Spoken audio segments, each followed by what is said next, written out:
Ao chegarmonos a Cabo Verde, sentimos un pobo que, como noso, sabe ben o que é ter que emigrar, do éxodo rural, dos riscos ambientais dun mar e dunha terra que marcan o carácter das persoas que ali habitan, dunha música que vai máis alá da morna.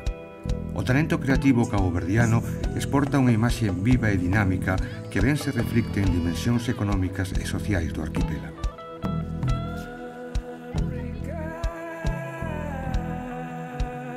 Cabo Verde é hoxe por hoxe un dos países africanos con maior índice de desenvolvemento humano.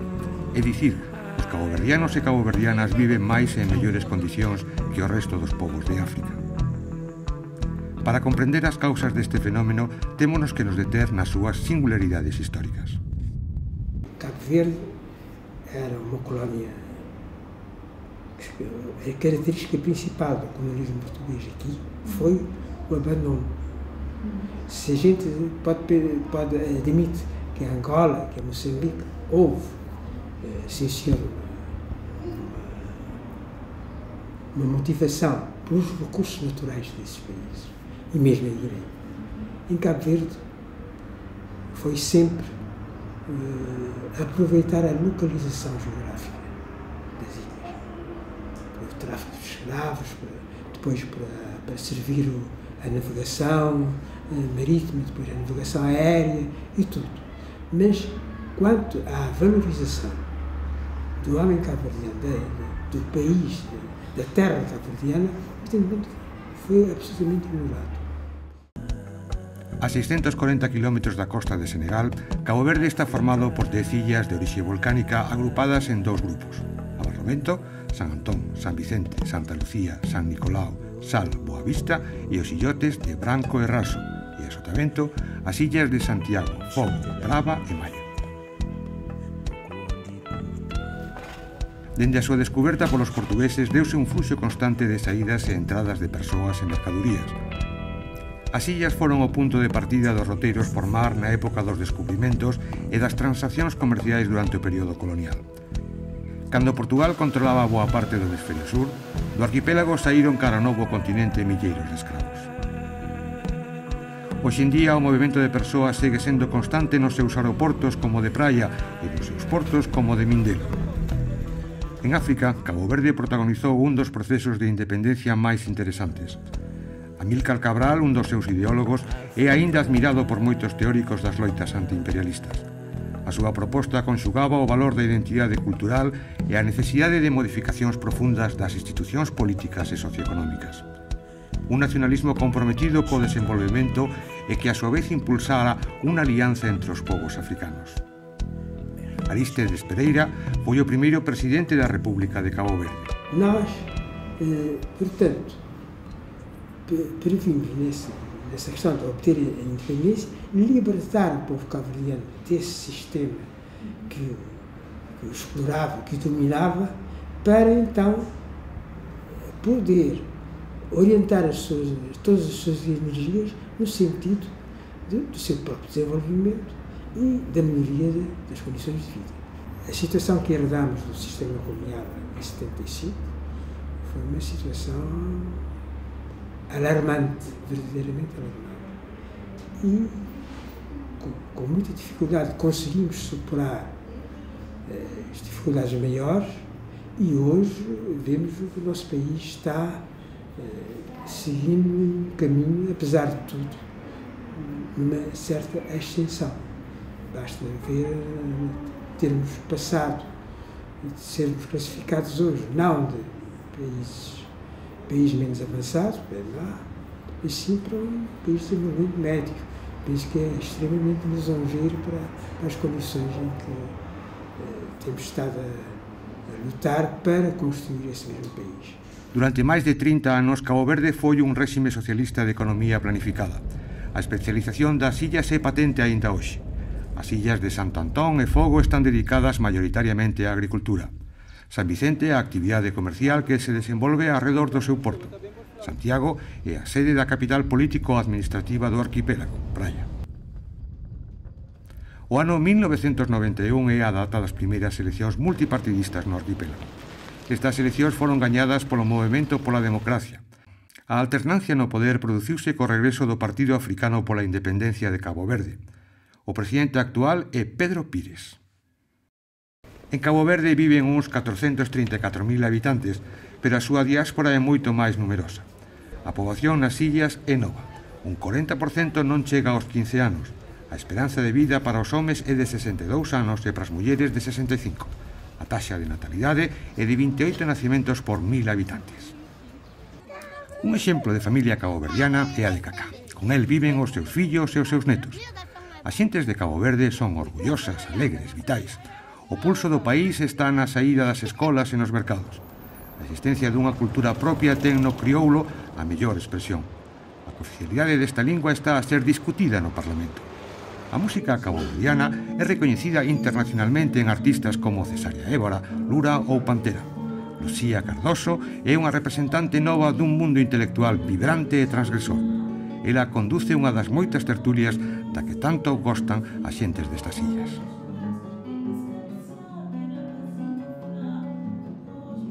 A música Cabo Verde é extremamente musical. Toda a gente toca, toda a gente canta. É uma coisa intrínseca, é dentro da gente. A literatura, acho que está a desenvolver. Temos ótimos escritores, mas acho que devia haver mais incentivo, tanto para o teatro, para a literatura, para as artes plásticas. Não há tanto para a música, mas a música consegue andar mais. Consegue. E agora está a haver uma explosão de talentos e pessoas que querem fazer, querem aprender, querem pesquisar mais. Então, o futuro é muito isso. As cidades máis habitadas son a capital, Praia, con máis de 100.000 habitantes, ou a cidade de Mindelo, na illa de San Vicente, con 67.000. O mapa municipal de Cabo Verde organízase en 17 entes locais e 5 comisións instaladoras, entidades administrativas froito dun proceso de segregación. A dependencia do exterior ten sido unha constante no país. As importacións de alimentos supoñen un 40% do Producto Interior Bruto. Sen embargo, as augas de Cabo Verde están poboadas por grandes variedades de especies, os túnidos, as tartarugas ou as langostas. Da pesca artesanal viven moitas familias. Garantir a soberanía alimentaria é unha cuestión clave nun arquipélago cunha zona exclusiva de pesca como a que ten Cabo Verde. Esta é unha vida que, como a de moitos galegos e galegas, sigue o ritmo das mareas e da chegada das chalanas ás praias.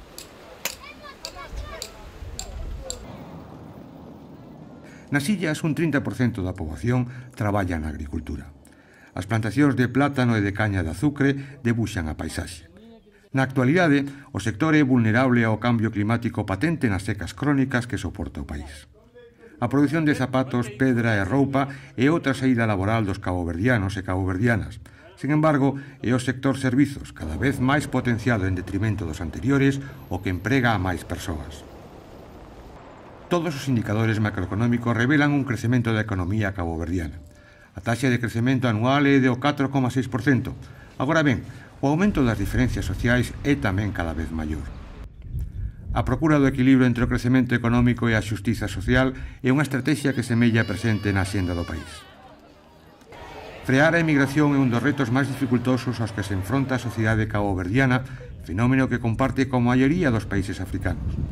Asemade, o despoboamento do rural e a concentración de poboación en Mindelo ou Praia está xerando novas demandas no ordenamento do territorio e na dotación de infraestructuras para os novos habitantes. A aparición de barrios clandestinos e a chegada de poboación subsahariana son novos fenómenos aos que a sociedade e as institucións caboverdianas teñen que dar alternativas. Cada vez máis Cabo Verde é un destino turístico. Son as súas praias, a diversidade de flora e fauna, a humanidade das súas xentes e uns prezos moi competitivos o que o fan posible. Son pertinentes cambios no sistema económico e fiscal. Tamén facer real a participación dende abaixo. E é nesta última dimensión onde os concellos teñen un papel importante. En Cabo Verde, o impulso pola descentralización tivo lugar coa aprobación da Axenda Autárquica e co Estatuto dos Municipios a mediados da década dos 90. O recoñecemento competencial supuxo un avance. Sen embargo, os concellos enfróntanse a graves problemas á hora de financiar con recursos propios as novas responsabilidades que teñen ante os seus veciños e veciñas.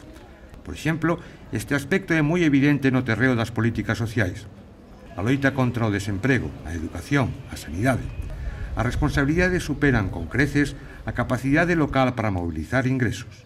Sen dúbida, existe tamén un problema no sistema fiscal, xa que as posibilidades de recadación son máis ben reducidas.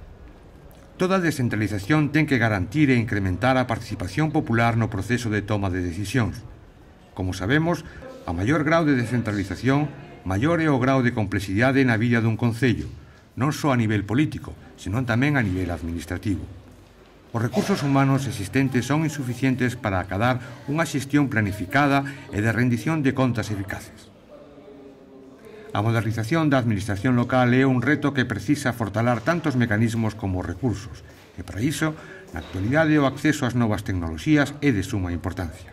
Un dos principais dinamizadores do eido local, a nivel reivindicativo e de vertebración, é a Asociación Nacional de Municipios Caboverdianos. O secretario da Asociación, Walter de Sá, explícanos cales son os obxectivos, as liñas de traballo e a composición da asociación. A Associação Nacional dos Municípios é uma associação que foi criada em 1995, portanto, após as primeiras eleições democráticas em Cabo Verde, em 90. 5 anos depois, os municípios que foram criados, na altura, portanto, 17 municípios, decidiram criar uma associação para que, digamos, uma associação que defendesse os seus interesses e, digamos, que dignificasse o poder local cabo-verdiano. É neste contexto onde xorde unha rede internacional de cooperación e solidaridade entre Cabo Verde e outros povos. O Fondo Galego de Cooperación e Solidaridade, rede dos concellos cooperantes en Galicia, entidade que impulsa, orienta e coordina as políticas públicas en materia de cooperación e solidaridade en Galicia, é un deses actores. A cooperación galega apostou por crear un espazo de relación co arquipélago caboverdiano. O obxectivo é acompañar a este pobo no complicado proceso de descentralización político-administrativo. Este camiño conxunto iniciouse no ano 2002 e materializouse en 9 proxectos. O obxectivo último é aumentar os recursos económicos, materiais e humanos en temas como o ordenamento e xestión do territorio, o fortalecemento da sociedade civil ou a creación de competencias técnicas. Imos deternos nalgúns dos proxectos que se teñen executado. Por exemplo, no eido da dotación e mellora das infraestructuras en termos de saneamento. O tratamento das augas residuais e da rede de sumidoiros é un problema común a todas as cámaras municipais das illas. Agora ben, na Cámara Municipal de San Vicente, a segunda cidade máis importante do país, fai que sexa un problema aínda maior ao afectar tamén a saúde pública. A Cámara Municipal de San Vicente é coñecida principalmente polo seu porto, Mindelo. Non é difícil atopar barcos galegos fondeados nas súas augas. Moitos mariñeiros estranxeiros viven as noites en terra e a prostitución aumenta cada día máis. As consecuencias son a propagación de enfermidades como a sida e a explotación sexual de mozas que aspiran a sair por esta vía da pobreza. Esta cidade espectacular e dinámica conta cunha alta densidade poboacional. Habitantes de outras illas veñen atraídos pola posibilidade de seren contratados no porto ou no sector servizos, sinónimo de prosperidade urbana. A zona de Pedreira e Alto Bomba son espazos que surdiron da extensión dos barrios de Belavista e de Montesosego. Nestes barrios proliferan as construcións clandestinas que acollen a moitas familias necesitadas con ingresos moi baixos, presentando altos índices de pobreza. As condicións de vida nos barrios clandestinos son duras e ás veces perigosas. Na capital, Praia, un deses barrios recibe o nome de Chechenia. Sen embargo, a imaginación e a resistencia dos habitantes fan que os barrios de Belavista e Montesosego, na Cámara de San Vicente, semellen lugares tranquilos e con certa organización interna. E isto débese principalmente ás mulleres caboverdianas. As mulleres son e teñen sido protagonistas dos cambios nas illas e impulsoras tamén do seu desenvolvemento. As diferenzas entre as oportunidades que tiveron as mulleres hai uns 20 anos e as mozas de hoxendía son grandes. A xeración da señora Dora tivo que romper con moitos preconceitos. A mulher cabo-verdiana tem de ser mãe, pai, ao mesmo tempo, Para todos os homens eu diria que não, mas para alguns as mulheres têm de ficar em casa. Às vezes há muitos homens que não gostam que a mulher saia fora de casa, principalmente para estudar, mas há alguns que têm mentalidade diferente. Nestas zonas executáronse varios proxectos.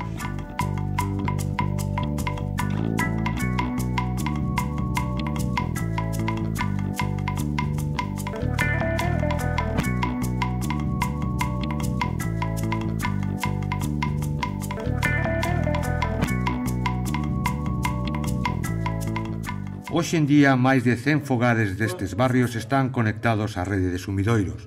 Agora é muito bom. Quando nunca tinha água e luz, ou quando nunca tinha água e esgoto, era mais horrível, mas agora é mais bom. Porque ele fica mais bom, aquela aguinha na casa já te fica mais economizada, ele é mais barato do que eu a comprar fora, ele é muito mais bom. Bem para mim ele é muito mais bom. Porque na rua se não vai comprar, pronto, tu comprar um balde, é 25 escudos. E quando tem mesmo necessidade, às vezes a gente compra lá tipo 30. E na casa não, vou te pinhar 4 toneladas. Por exemplo, eu te pinhar 4 toneladas de água em um mês. É 30 dias, me te serve aquele 30 dias, depois a gente toca tudo mesmo tinha tanque de água. É tudo mesmo. Basta que tem falta de água, tudo mesmo tinha 4 toneladas de água, ele te chegamos porque nós é muito pouco. Nós é 4 magrinhas assim, nós é 3 aqui na casa, portanto ele te chegamos. Os problemas de saúde teñen descendido grazas ao acceso á auga e á instalación de sanitarios.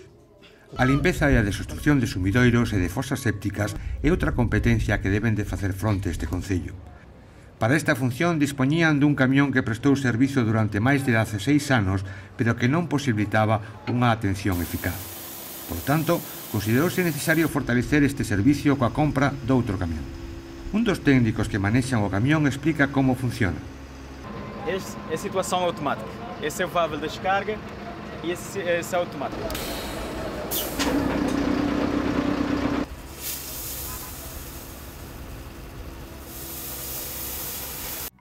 O camión mellorou as condicións de hixiene dos barrios de San Vicente, evitando o colapso dos sumidoiros que, en termos ambientais, económicos e sociais, ten implicacións graves. Agora xa non é tan frecuente atoparse con regatos de augas negras polas rúas. Malia está rodeado dun mar bravo, a auga é un ben prezado en Cabo Verde. Non existen case ríos e, como vimos, as secas son crónicas. O impacto de xénero cando non hai auga é considerable. As mulleres, mozas, nenas e maiores camiñan durante horas na súa procura. A desalinización da auga do mar é unha das alternativas con maior peso nas illas. O problema principal é a existencia dunha industria fornecedora do material e da pertinencia de capacitación no seu mantemento. Na illa de Maio, a Cooperación Galega financiou un proxecto con ese enfoque.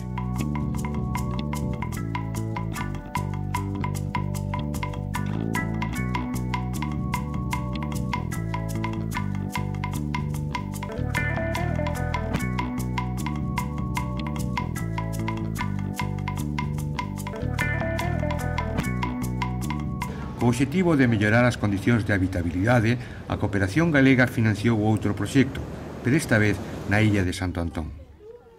Para chegar ata a illa de Santo Antón é imprescindible coller o ferry. Este é o bus do cole ou o camión do leite. Por el entran e saen 2 veces ao día tanto os turistas alemáns que buscan aventuras e un contacto coa natureza casi virxe, como a man de obra que vive ou traballa na outra beira. A illa de Santo Antón é a segunda maior do arquipélago, a máis septentrional e a máis montañosa do país. Nela viven 47.000 habitantes. Santo Antón é unha illa fortemente marcada polas migracións, tanto a outras illas como San Vicente e Sal como ao estranxeiro. O sector primario continúa a ter un peso considerable na súa economía. En Santo Antón, os niveis de desigualdade entre os ingresos é dos máis altos en Cabo Verde. A construción da estrada Porto Novo-Xanela vai ter impactos moi importantes. O ambiental vai ser un deles. Sendo unha illa cun enorme potencial neste sentido, o fondo financiou, a través da súa convocatoria anual de proxectos dirixida ás organizacións non gubernamentais no ano 2004, un proxecto de atamán en formación laboral e educación medioambiental. Outro dos concellos da illa é Paúl, con máis de 8.000 habitantes é o segundo concello máis empobrecido de Cabo Verde, onde aínda funcionan os trapiches, aparellos que empregan para a produción do grogue, a aguardente caboverdiana. Assim com 2 bois que vão com aquela canga na cabeça fazendo, rodando, depois a canha por acá, o jugo de canha vai por allá e depois vai para a fermentação durante 12 dias. E depois de fermentar vai para o alambique de destilação, onde destilamos o grog.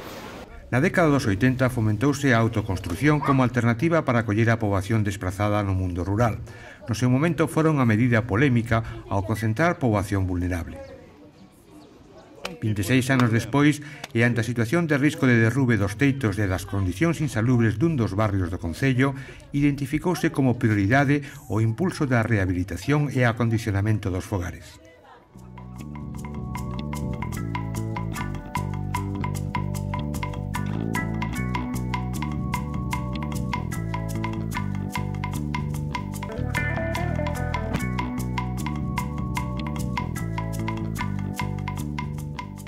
A feminización da pobreza tradúcese nas dificultades que tamén manifestan para dispor dunha vivenda.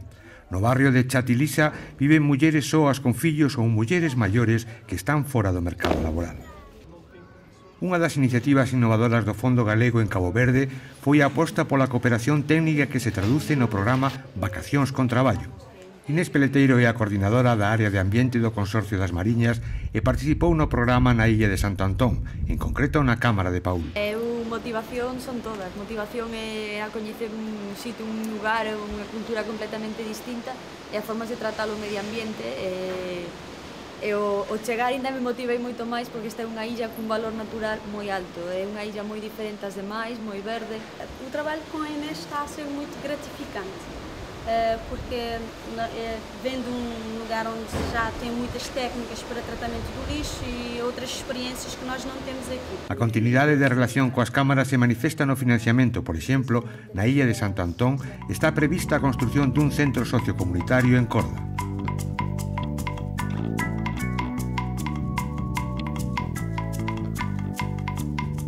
O obxectivo é dotar ao núcleo de Corda dunha infraestructura social que favoreza a dinamización da sociedade civil.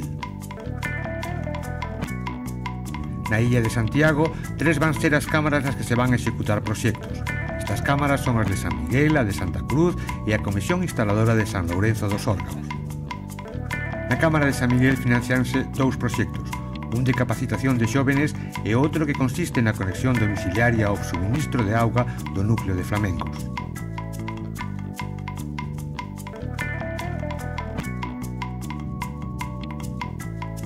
Os cursos que se van a implementar abordan áreas como a artesanía, a danza, o asociativismo e o mantemento de ordenadores. Neste proxecto implicouse ao Centro de Formación Profesional de Pedra Badeixo e a diversos grupos culturais do concello, asociacións comunitarias de base e a organización de asociacións dos agricultores, avicultores e pecuarios de Santiago, OASIS. Na Cámara Municipal de Santa Cruz construirase un xardín infantil en Cobao Sánchez. A escola permitirá a integración no sistema educativo de nenos e nenas de idades temperás. O centro será o punto de encontro e o comezo dunha rede de intervención social e tamén será lugar de información e difusión de actividades varias. É dicir, a escola será un dinamizador da comunidade. Preto da escola hai unha fermosa praia e unha plantación de plátanos. Boa parte dos habitantes desta zona viven da area que extraen da praia. Moitas das vivendas que se construyen empregan este material. A Cámara Municipal de Santa Cruz viviu un proceso de segregación que deu como resultado a constitución da Comisión Instaladora de San Lourenzo dos Órgaos. A incorporación de persoal cualificado é unha necesidade e por iso se optou por un proxecto de formación profesional nas destrezas de canalización hidráulica, a electricidade básica e industrial. Na Illa de Fogo están previstas 2 proxectos máis. No concello de San Filipe abastecerase de auga potable a 2 núcleos urbanos en expansión, Campanas de Abaixo e Salinas, ambos no núcleo de San Xorxe.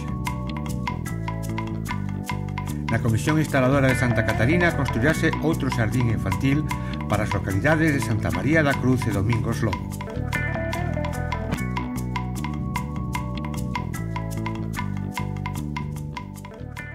O eido local en Cabo Verde está a experimentar un cambio sustancial que precisa de novas estrategias, recursos e compromisos.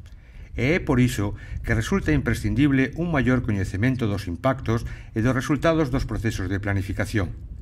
O apoio á elaboración de 2 estudos no marco da Asociación Nacional de Municipios foi outra das tarefas do fondo.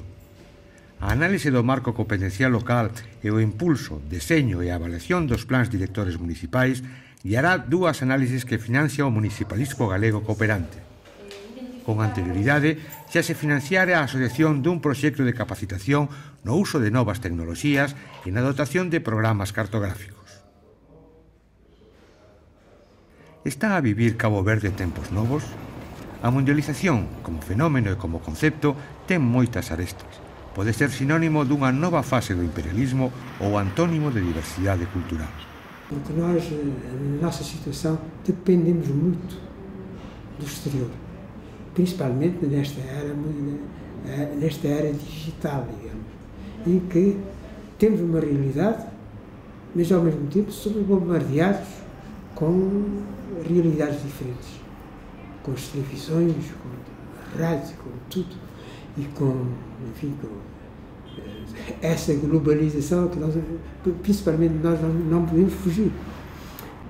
Tem todos os meios para influenciar e criar toda essa mentalidade de consumismo e tudo o resto que está a passar por este mundo fora e que Cabo Verde ainda não chegou a essa altura.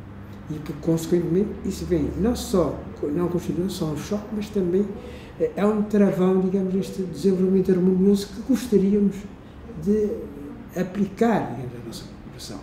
O arquipélago de Cabo Verde é, a día de hoxe, unha referencia no contexto africano no que atinxe a consolidación do sistema democrático representativo, no impulso de plans de desenvolvemento propios e na asunción dun modelo de crecemento baseado na participación e na distribución da riqueza.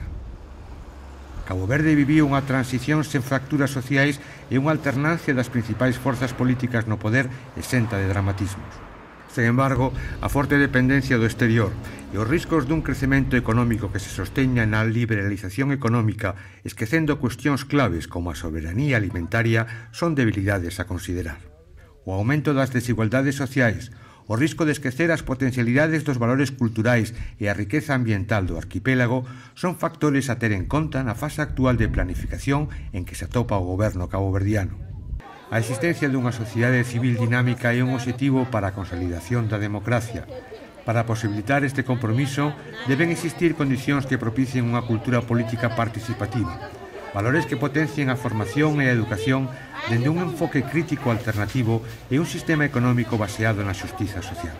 Como vimos, o papel das cámaras municipais é fundamental. Como institucións políticas que vertebran a sociedade, fomentan a participación. Os concellos son responsáveis de dinamizar o desenvolvemento co fin de mellorar a calidade de vida dos seus habitantes. Sin embargo, é unha tarefa que non poden asumir en solitario. O proceso de descentralización político-administrativo non pode converterse nunha expresión incontrolada de competencia polo acceso aos recursos ou pola atracción de habitantes dinámicos e emprendedores. A cooperación galega está asumindo un compromiso que se materializa no esforzo de acompañamento aos concellos caboverdianos. Para un pobo que ten por porto toda a costa, os rostros fortes dos que entran e saen, dos que veñen e marchan, resultan familiares. Son historias de vida que se gardan nos petos e relocen a hora dos cafés e dos dominós.